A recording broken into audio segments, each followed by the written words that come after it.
Hello again, it's Kyle with another road tripping video, this time on Toronto and Montreal. If you're interested in doing a long distance road trip, it's really easy to combine these two cities on your route. So if you're doing a cross-country road trip and you're starting from Western Canada or the Prairie provinces, you'll probably want to visit the two largest cities in the country. Or if you're starting from the Midwest or the northeastern portions of the US, a pretty nice route would be to go north of Lake Erie in Ontario through both the cities, and then in the other direction go south of Lake Erie in Ontario as your return route. But either way, Toronto and Montreal will add a lot to your road trip. Bear in mind, I'm American and my videos are about road tripping and short visits to places. So this isn't about vacationing to either one or about which city is better to live in, and it's not comparing one to the other. It's just about how to get the most out of a short visit to each of these cities while on a road trip. Alright, so I'm going to start talking about Toronto first, and anytime you visit a big city, you'll probably want to start in the immediate downtown, and Toronto is certainly no exception to that.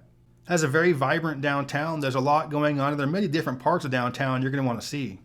Probably the most touristy part of town is the harborfront, and that's the area right along Lake Ontario. It's got a lot of tourist-oriented shops and restaurants there, but got a nice little stroll along the lake where you can check out some cool parks and gardens they have along there, but again, it is pretty touristy. Right near the harbor is the CN Tower, and I've never been to the top. I'm horrified of heights, but if you're not a wimp like me and you can handle it, I'm sure there are some pretty fantastic views from the top. And also in that same area is the Hockey Hall of Fame, which is, of course, a pretty popular tourist attraction. So if you're a big hockey fan, you certainly have to see that. Also in that same part of downtown, you have the entertainment district, and this is where you have the sports stadiums and the arenas, and you have a lot of clubs and bars going on there. But again, this is a little more touristy part of town. The major shopping district through the heart of downtown is Yonge Street. So if you're interested in hitting some of the major shops, even though they're not the kind of local small boutique kind of store, this is the part of town to do it. If you want to spend some money at some of the upscale shops and restaurants, and you want to head up to Midtown in the Bloor-Yorkville area, this is where you just have a lot of really expensive shops. So if you want to blow some money, this is the part of town to do it. Queen Street is a major thoroughfare through the city, and there are a couple of stretches along it that you might want to check out. Queen Street West is where you have a lot of the funky fashion shops, some of the vintage clothes stores, and you have some chain boutiques in that area as well, and a lot of bars and live music, but it's a pretty cool area of town to see. Queen Street East will take you to a part of town simply called the Beaches, and you have a lot of the walking areas along there, and you have a lot of bars and restaurants in that part of town as well.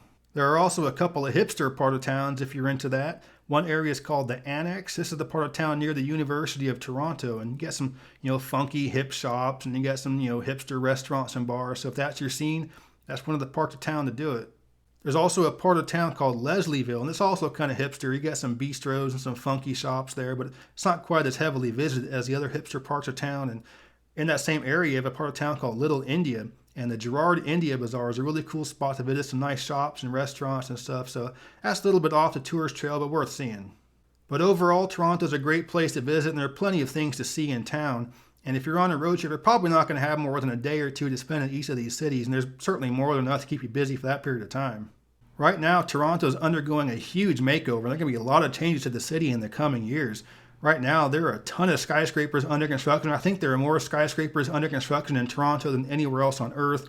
There's something like 30 of them going up right now, and most of them are condos.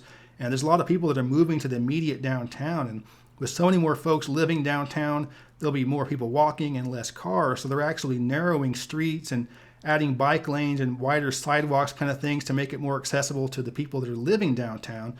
And it's really kind of undergoing a change that'll make it much more like Manhattan. So if you were to visit Toronto in, say, 20 years, it'll probably look a lot more like New York. All right, so now I'm going to talk about Montreal. It's the largest French-speaking city in the Western Hemisphere and a great place to visit. I found Montreal to be a little bit more suited to walking than Toronto. Pretty much all the things I'm going to mention about Montreal are within walking distance to each other, whereas in Toronto I had to drive to a different neighborhood to walk around there a couple different times. But you can see a lot more on Montreal on foot without even having to get in your car.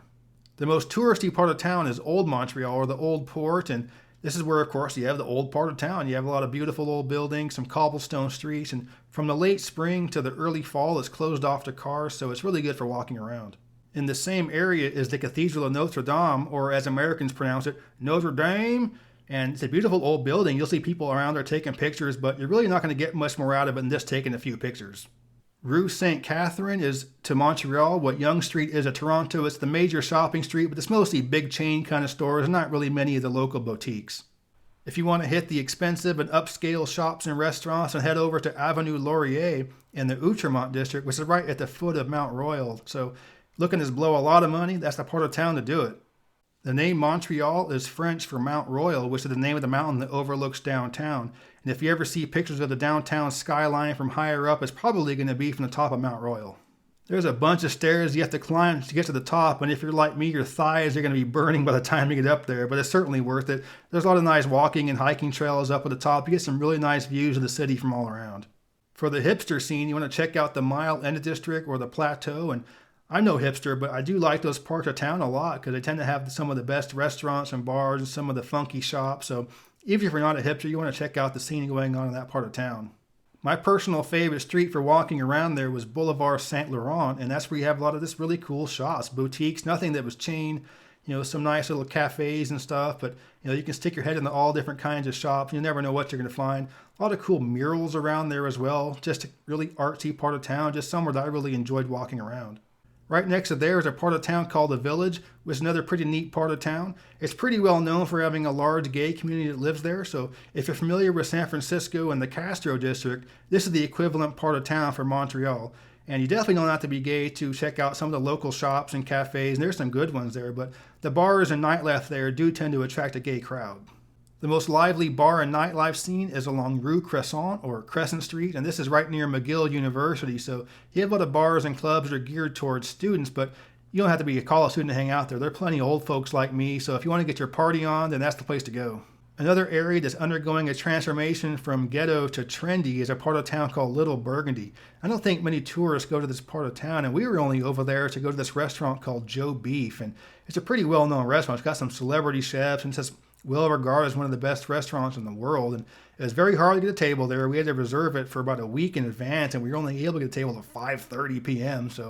But it was fantastic. It lived up to all the hype, and there's an artist there that does paintings of overturned big rigs, and it sounds crazy, but we were just strangely fascinated by it. But if you can possibly get a table to Joe Beef, do it. It's wonderful. It's worth all the hype. Something else you have to do while visiting Montreal is eat poutine, and we were there for like 5 days, and I ate it every day at different places, everything from like an upscale kind of place where it was all about, presentation, down to a fast food joint across the street from McGill University. It's kind of like a Wendy's or a Jack in the Box that had poutine as a side dish. So I loved it. It was wonderful.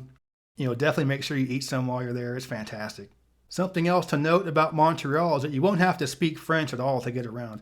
We didn't find anybody there that didn't speak English. Everyone there is bilingual, but one thing that kind of bothered me is that I took French in high school and college. I'm not super fluent, but I speak it well enough to communicate. But people there would get kind of annoyed if you tried to speak French. And they're like, dude, we speak English, speak English. I'm like, well, I never get to use my French. Let me speak French.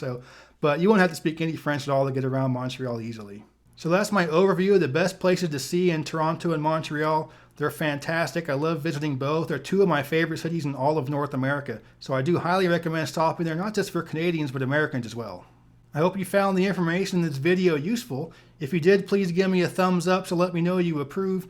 And if you're interested in stuff like this about road tripping or travel or just some nerdy geography stuff, subscribe to my channel. That's the kind of stuff that I'm posting. But yeah, thanks for watching. Geography King signing out and about to go drink a Labatt's Blue while watching curling.